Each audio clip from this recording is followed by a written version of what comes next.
Hi, and welcome back to English 201 course. In this week's tutorial, we will be covering Chapter 9, Parallelism and Sentence Problems. This week's tutorial is divided into two parts. Part 1, Sentence Problems. Part 2, Parallelism. Part 1 is divided into two videos. The first video, which you are listening to now, covers sentence fragments and run-on sentences. The second video will cover comma splice and will have the guided and independent activities. Why do we need to understand sentence problems? A good essay has clear and well-written sentences. By the end of this lesson, you will be able to identify and correct fragments, identify and correct run-on sentences, identify and correct comma splices. Therefore, you will be able to avoid doing all of these errors while writing your own essays. Let's begin with fragments. In order to understand what a sentence fragment is, we first need to understand what a complete sentence is. Let's look at the following example. Cars have many disadvantages, such as causing air pollution. Look at this sentence and try to think, where is the subject, and where is the verb, where is the complete meaning? Yes, cars is the subject, have is the verb, and the rest of the sentence has a complete meaning. Therefore, this is a complete sentence. Notice that it also has correct punctuation, a comma here, and a full stop at the end. Therefore, a complete sentence has a subject, verb, complete meaning. There might be more than one subject, more than one verb. That's okay, but this is the basic structure of a complete sentence. Therefore, what is a sentence fragment?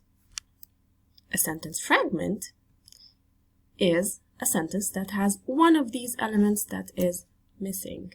Let's look at an example. Cars have many disadvantages, such as causing air pollution. Let's divide these two sentences into two parts and compare them. The first one has a subject, has a verb, and has a complete meaning. On the other hand, this doesn't have a subject, nor does it have a verb. Therefore, the meaning is incomplete. If you look at this and you think, such as causing air pollution. What causes air pollution? It's unclear.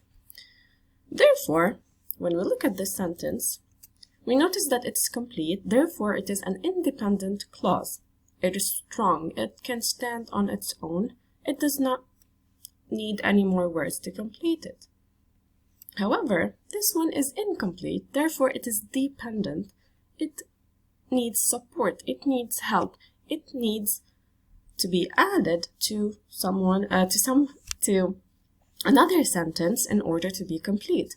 Imagine this just like the relationship between the parent and the baby. The parent is independent and strong, while the baby is dependent. They need help. They cannot walk without having some help from their parent, okay, until they become independent later. Therefore, a dependent clause or an incomplete sentence is the fragment. Let's look at another example. When we meet someone special, it is hard to know if it is love or attraction. Examine this sentence and try to these two sentences and try to look for the subjects and the verbs. Here we have a subject, we also have a verb, and in the other part we also have a subject and we also have a verb. Which one is a complete sentence and which one is a fragment? If we look at the first one, we notice that it has when, which is a subordinating conjunction. When we meet someone special, full stop. Does it have a complete meaning? When we meet someone special. Okay, so what? It feels like you are waiting for something else.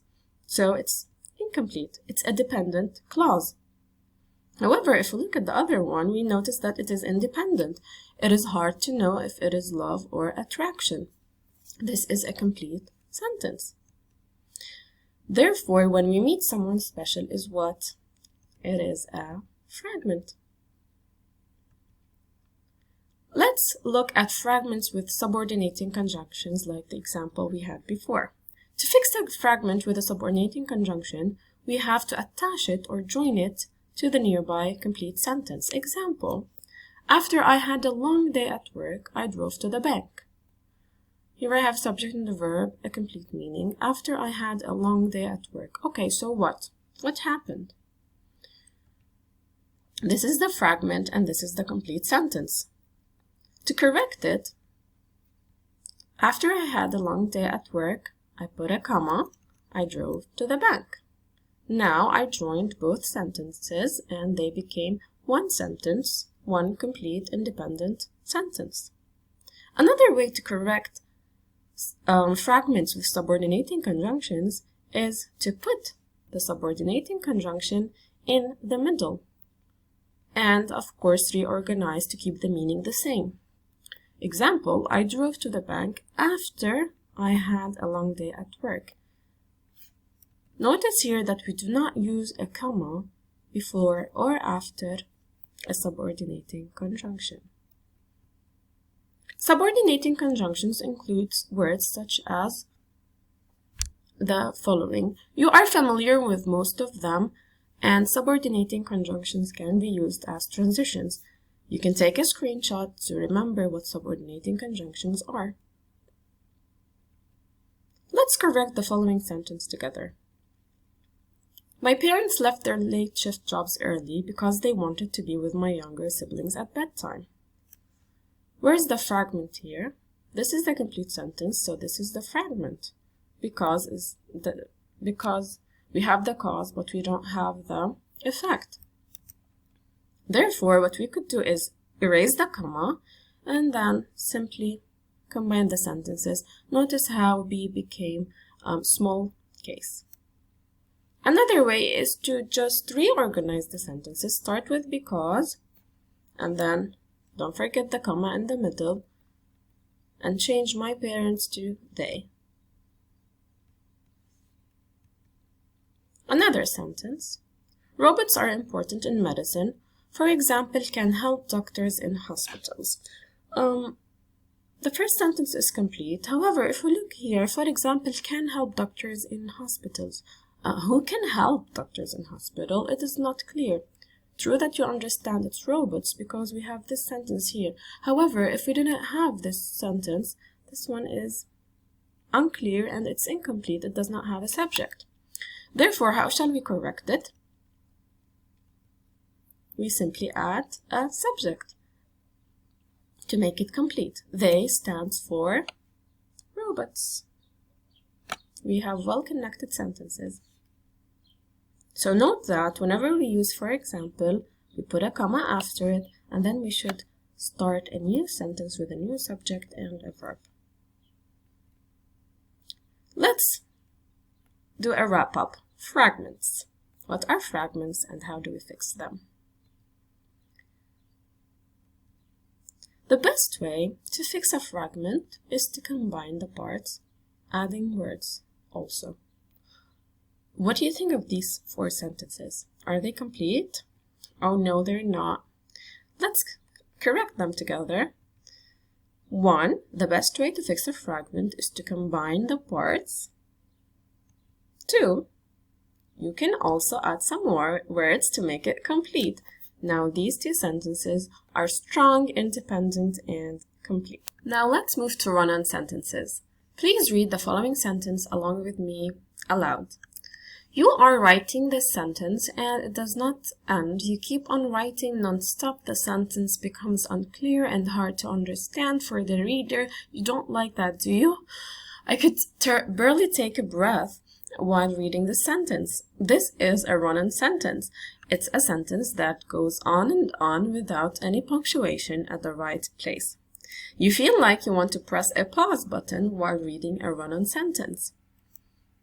Let's look at another example.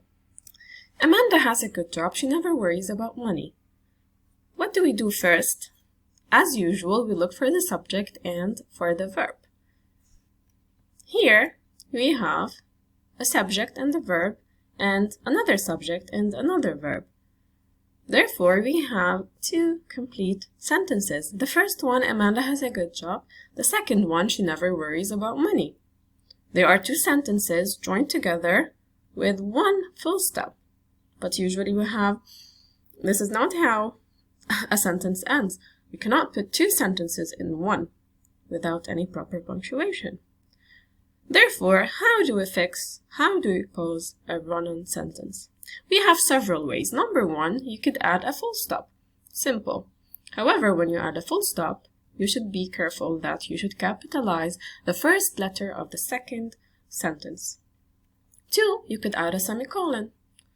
Here, Amanda has a good job, semicolon, she never worries about money. Note that a semicolon is used only when two sentences are directly related to each other. Example here, she and Amanda, they are related. 3, you could add a comma plus a subordinating conjunction. Fanboys, I will explain them later. Example, Amanda has a good job, comma, so she never worries about money. Don't forget about the comma. 4, add a subordinating conjunction. We discussed subordinating conjunctions before. Remember, we have two ways to add them. Number 1, at the beginning, because Amanda has a good job, comma, don't forget it, she never worries about money. B, in the middle, Amanda never worries about money because she has a good job. Notice how we reordered the sentence. We started with the result and then with the cause, and there's no comma when we use a subordinating conjunction in the middle. 5, we could add a conjunctive adverb, like a transition. We also discussed them before in the cohesive devices lesson. First, you can add them with a full stop. Amanda has a good job, full stop, therefore capital T, comma, she never worries about money, or with a semicolon. Amanda has a good job, semicolon. Notice that after a semicolon, we have a small case letter, and then the comma after the transition, she never worries about money. Finally, in some cases, we could actually use a relative pronoun, I will also talk about them later, and reorganize the sentence. Amanda, who has a good job, never worries about money, who is the relative pronoun. Coordinating conjunctions, what are they and how do we use them? You are familiar with most of them. However, there are a few that you don't know. Examples. 4. The shop is making more profit. 4. We started delivering across Lebanon. Here we have a result and then we have a cause. Therefore, 4 is used just like because, for a cause-effect relationship. Use it from now on. 2. And, you are familiar with it. 3. Nor. How do we use nor? These prisoners do not see their families, nor do they celebrate holidays. Nor is used for negative phrases. Notice here, do not see, we have not, which is negative. Nor do they celebrate holidays. Nor here, we do not use not again because we're using nor. So nor do they. Notice how the verb and the subject are inverted, as if in a question. This is how we use nor. You can use it from now on. 4. But you are familiar with this. And by the way, this sentence is true right now. Disney is offering free online tours because of the coronavirus lockdown. 5. Or. Visitors can enter for free or they can pay a small donation. Or gives us two options. Can enter or they can pay. 6. Yet. The world has a plan to defeat coronavirus, yet most countries are not using it. Yet is just like but it is more powerful. Notice that yet is used with opposite ideas. The world has a plan, yet many countries are not using that plan. 7. So you are familiar with it. It connects causes and effects. Global warming is serious, so immediate action should be taken. Relative pronouns include words such as who, whom, which, that, whose. Examples. The school is in a city that has illiteracy rates. City has. And the mother whose child won 2 awards is proud. Whose is connecting the mother and the child. Comma splice. Please tune in to the next part of this presentation Video 2 to know more about comma splicing.